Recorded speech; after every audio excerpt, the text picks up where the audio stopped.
If there's one thing that will kill a novel fast, it's backstory done wrong. And by that, I mean the dreaded info dump. Of course, writers are getting pretty savvy these days, and most of us know not to put an info dump in our novel. But this tends to lead to other problems. Sometimes writers will completely pull backstory out of their novel to solve the problem so they don't accidentally have an info dump. But this, unfortunately, will rob the novel of both depth and meaning, and maybe even a little more horrifying to writers, it will cause readers to get bored and lose interest and give up on the novel completely. But the trick is that you have to understand backstory and how to use it. And no worries, because that's exactly what I'm going to teach you how to do today. Hello, and welcome to the Many Worlds Writing Podcast. I'm your host, Heather Davis. I'm a book coach, a developmental editor, and a fellow storyteller like yourself. And this is the show that's all about how to brainstorm, write, edit, publish, and sell a powerful speculative fiction novel.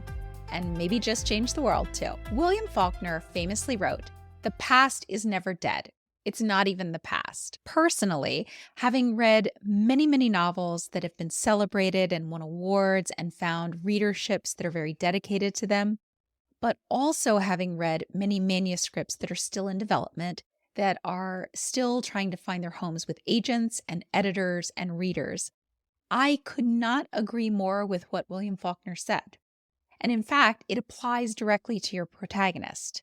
Your protagonist's past is probably one of the most crucial parts of your novel. It is the key to the story present. Okay, let me explain a little bit. Your protagonist is the star of your novel. Your protagonist is the lens through which we see the entire story. And they arrive on the first page of your novel with an important backstory. A backstory that led them to some big misbelief that needs changing. If you're not familiar with the idea of a misbelief, it's pretty simple. A misbelief is a belief that your protagonist holds that isn't true. It's something that they think is true, but it's in some way holding them back and causing their present situation to be not so great. They have lots of flaws and lots of problems in their current life. And the whole purpose of your novel is to help them overcome this misbelief and get to some new belief that will serve them better and allow them to live a more fulfilled life. So that's the whole point of your story. The whole point of your story is to go from misbelief to new belief. That's called the character arc. So the interesting thing here is that the misbelief is based on the protagonist's past, their backstory. So you have to know what that backstory is. You have to be intimately associated with the story important backstory, if that makes sense. Like the part of their backstory that directly led to their misbelief, so that you can use that backstory and the reader can feel the depth and authenticity of the story coming through as you write. So really, the backstory is the key to your whole story, because the backstory created the misbelief, and the character arc is about getting from the misbelief to the new belief, and the plot is there to push your protagonist from misbelief to new belief. And once they get there, once they have that understanding, that aha moment, they're done. The story's over. It doesn't really matter if they got what they wanted or if they didn't get what they wanted. None of that really matters. It only matters that they have overcome their misbelief. That's if you're having a positive character arc, right? If you're having a negative character arc, they've retained the misbelief and they've absolutely refused to ever learn the truth. And we see that for sure. And once we know that, once we know they're never giving up their misbelief, and maybe their belief system is getting even worse, then the story is over. So I hope that you can see that backstory is so pivotal. In fact, your entire novel rests on it. Okay, I really hope I've convinced you that backstory is super important. Now I want to help you understand backstory a little bit more so you can use it without info dumping. The first type of backstory is context. I like to think of context as how your protagonist came to be where they are and why anything matters. So it's really the setup information. It helps the reader understand what's going on in the present moment. So, for instance, if I were to have two sisters arguing, and let's imagine one of them is a witch, and this is a world where witches are persecuted, and her sister knows she's a witch, and they're arguing about maybe someone finding out that the first sister is a witch. Well, if I didn't give any context to the argument, the reader might not understand what's going on at all.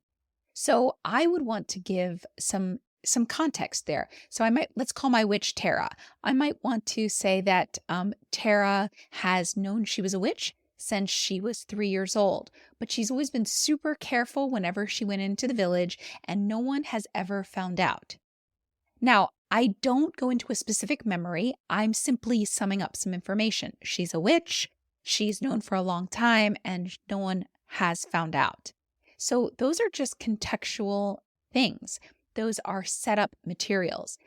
I can get through them very quickly, and they can add a whole lot of meaning to what's going on. And in fact, your reader wouldn't be able to understand the argument very well without them. Now, I can say them just in the narrative itself, or I can somehow weave it into dialogue. There are lots of different ways I can get that context in there, but it has to be in there. The second major type of backstory is memory. So memory is related to very specific events, meaning the protagonist is remembering a snippet of something, a very particular moment from their past, and we're inserting it into the present moment. But the trick here is that we're not like losing ourselves in the past. We're not going back there for a long time like we might for a flashback. No, we're staying in the present moment. We're just allowing their mind to travel backwards to the past. And if you think about it, that's exactly what we do. So on a daily basis, whenever I am interacting with people, my mind is traveling backwards, perhaps to the last time we spoke, perhaps to, some other really important snippet of our past together. So this is a perfectly human thing to do. And you can use that memory to really illuminate things in the present moment and give the story present a very deep and resonant feeling. Okay, let me give you an example of memory so you can fully understand what I mean here and how it's different than context. So context is sort of a general understanding of what came before. It's almost a little bit summary-like, whereas memory itself is very, very specific. It's a single moment that somehow is going to shed light on what's going on in the story present. So let's use Tara, the witch, and her sister, her older sister, Genevieve, as our example. So we know in the present moment they're fighting. And as the writer, I might want to tell the reader why they're fighting and why it matters. And in order to do that, maybe I want to put in a memory. So while they're in the middle of this fight, Tara can remember a time when she and Genevieve were in the village. This was years ago, and they were both really young. Maybe they were 5 and 9. And Tara's magic was getting away from her. And Genevieve had to grab her by the hand and quickly pull her into an alley and make sure that the barber didn't see any of her magic. And afterwards, Genevieve had been shaking, trying not to cry. And if Tara remembers that at this moment, that very specific concrete memory, then we get information about why this fight matters. So it's really shedding light on the present moment. It's not just like Tara's remembering one time when she had ice cream, and that doesn't matter at all to this moment. No. She's remembering something very important from the past that gives us information about the present. Okay, I hope you're ready. I'm about to give you my best strategies for how to incorporate backstory into your novel without ever info dumping. I call these the 5 principles of highly effective backstory. Principle number 1, the backstory you introduce, whether it's context or memory, should relate to your protagonist's character arc. Maybe it's a memory or context into how they developed their misbelief that's going to drive the story. Maybe it's just showing us who they are as people, what they want, maybe a little hint of what they need.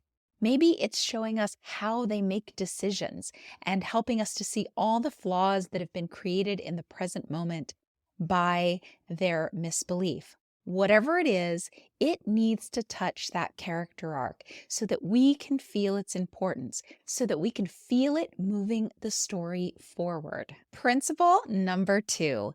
The backstory that you introduce needs to be triggered by something in the present moment. That means you can't just drop backstory in because you need the reader to know about it. You have to make sure that you are creating scenes that allow you to sort of plant other characters or objects or events in there that will naturally trigger your protagonist to think back about a memory or consider the context. So you always want the reader to feel like the backstory that you have there is seamlessly interwoven into the scene. It can't feel like a sore thumb sticking out. So just remember that it has to be triggered by something that is happening in the present moment. Principle number 3. The backstory that you introduce into the scene has to shed light on the scene that it's in, meaning it cannot be unrelated material. If we're going to stop the story and we're going to have your protagonist give us a memory or give us some important context, it should help the reader decode the scene that's happening so that they can better and more deeply understand the true meaning of the scene. Because let's face it, that's the only reason we should ever be using backstory at all, so that our reader can better understand the present story because they're understanding it through the lens of the protagonist who's lived all of these events that have made them have a particular perspective or understanding of what's currently going on. So basically, we're using that to catch the reader up. Principle number 4. The backstory that you introduce into your novel needs to be concrete, clear, and specific. Meaning, when we introduce backstory, we really want it to ring with such authenticity, such specific details that the reader can actually picture it. That's the idea. If we leave it in a generalization, then the reader gets a sense of what it is, but they can't actually visualize it. Let me give you an example. So let's imagine I have a young woman named Marisa, and she and her father have been estranged for years because he always forced her to study and never let her go out and do the normal things that teenage girls would be able to do to have fun. So if she's thinking about this estranged relationship with her father, it wouldn't be enough to say Marisa had always been estranged from her father because he forced her to study and wouldn't let her go to parties like all the other girls got to do. I mean, I can kind of picture a little something, but there are no specific details to grab onto. It just feels kind of blah and lifeless. On the other hand, if I decided to say something like, Marisa had always been estranged from her father because he forced her to study all the time. Every night, he forced her to read for 2 hours. James Joyce, Charles Dickens, William Shakespeare, book after book after book. Meanwhile, he sat on the couch, smoking a Marlboro Light, watching Seinfeld. Do you see the difference there? Suddenly, we get a sense of what the real problem here is. He's holding her to these high academic standards, not letting her go out and have fun. Meanwhile, he's not doing any of that stuff himself, so he's not demonstrating that type of lifestyle himself. So she feels like he's a hypocrite, right? We don't really need to be told she feels like he's a hypocrite. I mean, you can tell the reader that, but you don't need to, because I think that comes loud and clear. But that's how you get to those clear and concrete and very specific details. You try and think, well, how could I make the reader really be able to imagine it, like paint the scene? Principle number 5, and this is a big one. The real way that you can make sure that your backstory doesn't feel like an info dump is to grind it up. Think about a peppercorn. If I love pepper, right? I love pepper. I put it literally on everything I eat. But what I wouldn't do is go to my spice cabinet and take the whole peppercorn container without grinding it up and just pour it in. That would be overwhelming. It wouldn't taste good anymore. And that's exactly like backstory. What you want to do is take those peppercorns of backstory and you want to put them in the grinder and grind them up and sprinkle them in. They're much more palatable that way. We get all the same information. We just get it slowly. Let me use another little metaphor here because I super love using metaphors. Think about it like dating somebody. If you went out on the first date with someone and they just proceeded to tell you 3 hours worth of their life story, you probably wouldn't have a second date. I mean, you might think they're interesting people and, their life story might be fascinating to you, but if they just kept talking and talking and talking, it probably wouldn't go well. You'd feel overwhelmed by information. That's kind of like your protagonist with the reader. Meaning your protagonist is kind of dating the reader in a weird sort of way, and your reader needs to get to know them slowly. So you can take all of that wonderful backstory, all of those memories from the past that have formed a misbelief that will guide the character arc, right? And you just grind them up into snippets that you sprinkle throughout the story so that your reader will get to know both your protagonist backstory and maybe the backstory of the world and the family and sort of the political intrigue, whatever it is, it doesn't matter. All of the backstory, you can grind it up and sprinkle it in the story so that it is there in a seamless and unobtrusive way. And your reader might not even know what you're doing, honestly. It might be like a little magic trick to them. In fact, I challenge you to pick up your favorite novel, and if you're super brave, grab a highlighter pen. I actually did this, and start highlighting. Starting at chapter 1, just start highlighting every moment of backstory that you see in a novel. And what I think is going to happen is you are going to be very surprised that so much of what is on the page is actually backstory, that the author really did a really clever magic trick and you didn't even notice it.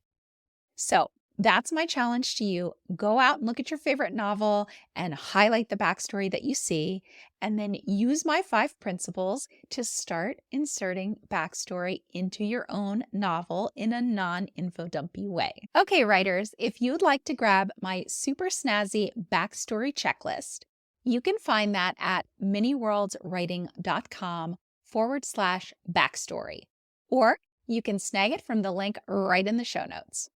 I hope this episode was super helpful to you as you're trying to figure out how to incorporate that necessary backstory into your novel in a non-info dumpy way.